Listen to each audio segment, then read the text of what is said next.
Though mind is changeable, it can be controlled through regular practice. Hello, guys, welcome to my Greta Talks channel. Let us discuss today the 18th thought of the Gita from the 6th chapter, that is, achieving control over mind through efforts. Arjun says that it is very difficult to control our mind as it is difficult to control the flowing wind. Though the human mind is very powerful, it is changeable and stubborn.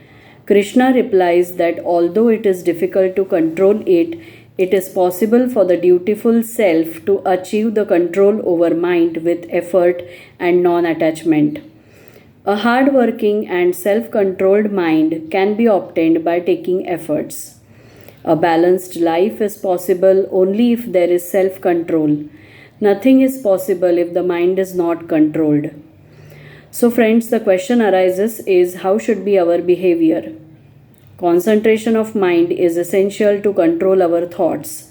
We have to achieve it through study.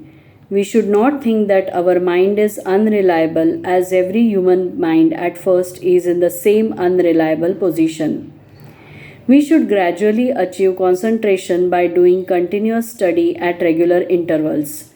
We should control our unpredictable mind, which is a sign of childishness and irresponsibility. A learned adult should have control over his mind. If he would not control his mind, it is a big blunder. Friends, let me narrate you the story of Anuj and his guru, obviously Sia's grandfather. Anuj, a bright but distracted young man, struggled with self-control and aimless gossip despite his potential. Frustrated, he sought guidance from his wise guru. With his guru's advice and his own determination, Anuj gradually transformed, improving focus and discipline. Gradually, as the time passed with consistent practice, he utilized his full potential, achieving remarkable success. Friends, let us see the conversation between Anuj and his guru. His wise guru advises him about changing his habit of gossiping and focusing on transforming his personality.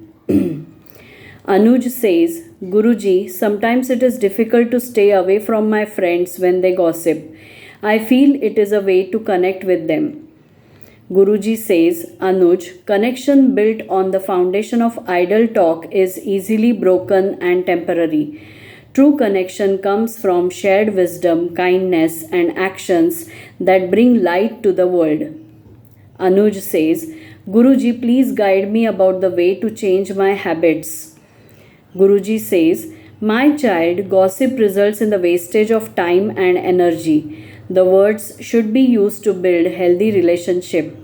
The words used to gossip result in the destruction of relationship. Anuj, you are intelligent enough to recognize the value of thoughtful speech. You should engage yourself in doing meaningful activities than yielding to the urge to gossip. You will see positive changes in yourself if you dedicate your precious time daily to begin purposeful actions. You should prove your strength. You should prove your true strength by choosing what is right. Anuj, start with self-improvement, supporting actions with values to influence others. You should accept your mistakes as learning opportunities. You should analyze your purpose and let the purpose provide you the guidance. Do not let the external pressures control you. Once you understand your purpose, you will feel encouraged. Then you reflect on your goals to find the way to overcome challenges and achieve long-lasting transformation. Anuj says, Guruji, you have enlightened me by showing me the right path. I will sincerely make efforts to improve myself. Guruji says, God bless you, my child. So friends, I hope you have liked this story and the 18th thought of the Gita. Let us discuss the 19th thought with the story in the next episode. Stay tuned and please make sure to listen, like, share, comment and subscribe to the channel. Thank you and goodbye.